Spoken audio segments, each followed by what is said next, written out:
$93,000 Bitcoin, closing in on six figures, and anyone trying to short this thing is probably an absolute shambles right now. And this is why you definitely don't short a flying knife. You really just don't want to be leveraging anywhere right now, in my opinion. We left the range. Range trading is where you should be trading. Breakout maneuvers like this, you should just be holding and waiting for new ranges to develop.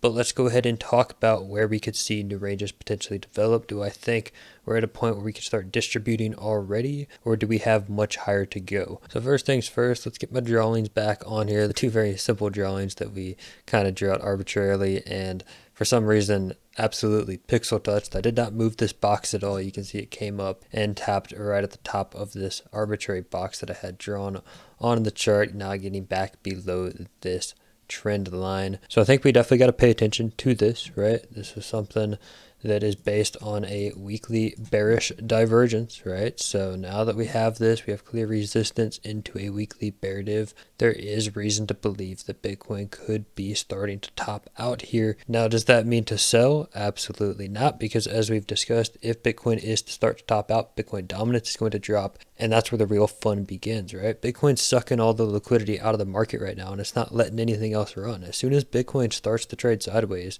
it's going to get very, very exciting. And in my opinion, Bitcoin's not really done yet. I think we're going to tap $100,000 at a bare minimum, and that's going to get retail right back into the market. We're going to see a surge of euphoria and speculation when that six-figure price target does hit. People are going to be saying we're going to $500,000, and I think that's a point where you're really going to see this expansion into the risk on assets, especially if Bitcoin does start trading sideways, maybe swing fails that $100,000 price target. That's definitely something in the back of my head, and I'm also thinking this is probably going to play out within the next couple of months. I don't think this bull run is going to be ending before Trump's inauguration, but when that inauguration does come, could it be a sell the news event? Could ETH Denver be a bit of a sell the news event? Definitely could, and that's why my target right now is early 2025 to be looking to potentially get out of the market. But I'm not trying to predict. We're only trying to react to the market, so we'll just have to wait as the time comes. But yes, we do have this weekly bear div, so we'll keep our eye on this. Still got 4 days left for this weekly close.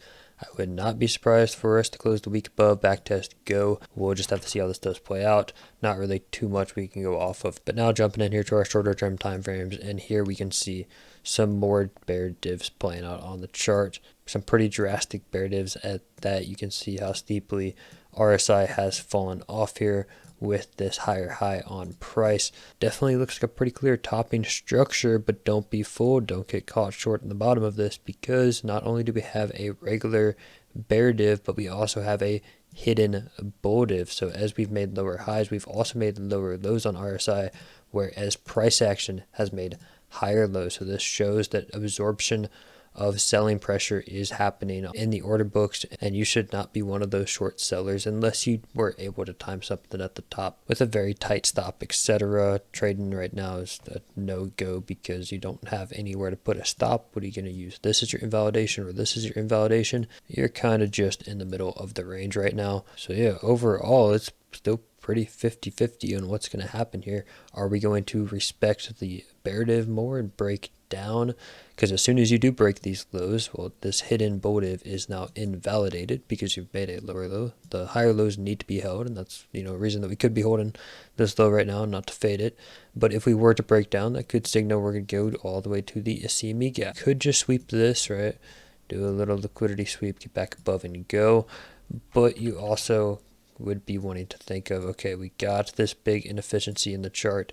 Is this going to get filled if we do start to break down here? It would make a lot of sense. That could be kind of your back test of the all-time highs before continuing up. We talked about how if we did go down here, though, it could be a sign of weakness, and we would be being more cautious of like daily bear divs. If we came down here and then marched back up and made some sort of daily bear div like that we could be looking for that top to come in around, once again, the $100,000 swing failure kind of thing going on there. But there's a very good chance we don't fill this like last cycle. We don't fill these CME gaps when Bitcoin is breaking out. And that is because when we jump over to our order flow, all of these top longers already got flushed. So we saw as we came up here, broke $90,000, open interest shot up, CVD shot up, lots of longs started FOMOing in right here, but instantly we wicked down and we took them out. You see open interest drops, and we go ahead and close out all of those long positions, resetting open interest. And overall open interest right now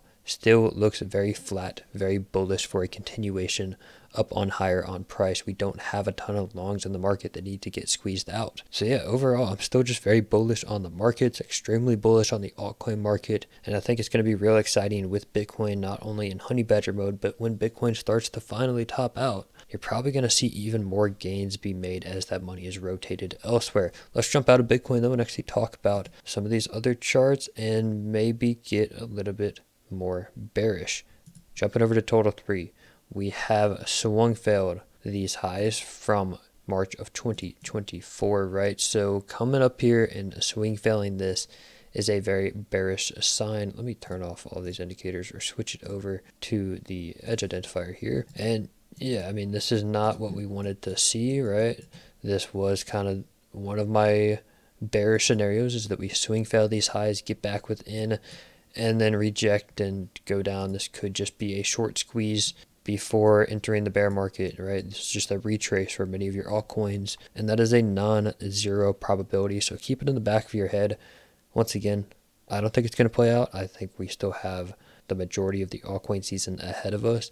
But just FYI, we did swing fail these highs. We did see Doge go parabolic. We're starting to see Pepe go pretty ballistic today as well. So if we do see that rotation down into lower cap memes, and those lower cap memes start to absolutely skyrocket, don't be surprised if this is where Bitcoin is starting to go ahead and top out, and we might have a reversal here across the board. Not only is Bitcoin showing some warning signs, the altcoin market is looking pretty scary, but we also have the dollar marching up on to potentially new all-time highs for the year, especially on the weekly close here. If we do close right now where we are, this would be the highest weekly close of the year, and the dollar is inversely correlated with Bitcoin. So this is not what you want to see. This shows that money is rotating back into safety.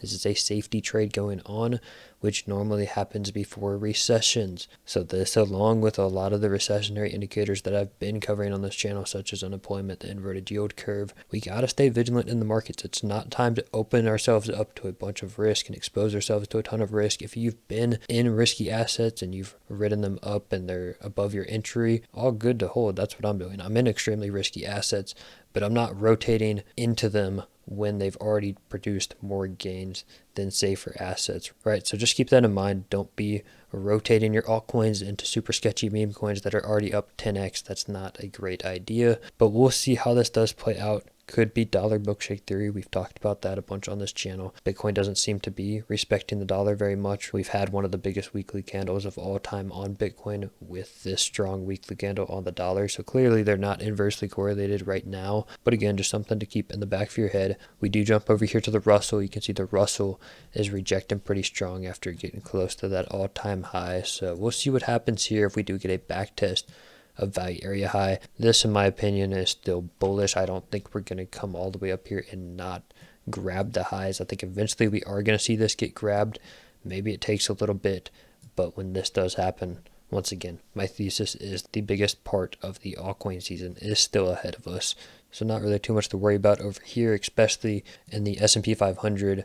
This is still just looking very, very strong. I think we've set another angle of attack, and we are going to see this continue to go parabolic here, which should in fact send the rest of our assets to the moon. But as we've talked about, when you get parabolas like this in the stock market, when you set angles this steep, it does not last forever, and we need to be staying very cautious for a blow off top coming in here on the S&P 500, potentially sooner rather than later, in my opinion. Like I said, thinking early 2025 Q1 is where I'm really going to be looking to potentially get out of the markets, but only time will tell. We'll see what the charts can bring us here. And I think right now the main thing to watch would be, let's see if Bitcoin does in fact make a lower low, right? Because that would invalidate the hidden bull div, or if we can maintain the higher low. If structure is maintained, don't fade the structure. Trend is your friend to the end of the trend. But if you do have any questions about anything I talked about or just want to join the community for this channel, link to my Discord is in the description down below. Also, link to a bunch of my exchange partners are down there, most notably Bluefin, which is one of my favorite leverage exchanges. So feel free to use that link to get yourself some really nice bonuses and rewards, cashback rewards. But with that being said, thank you all so much for watching, and I'll see you all in the next video.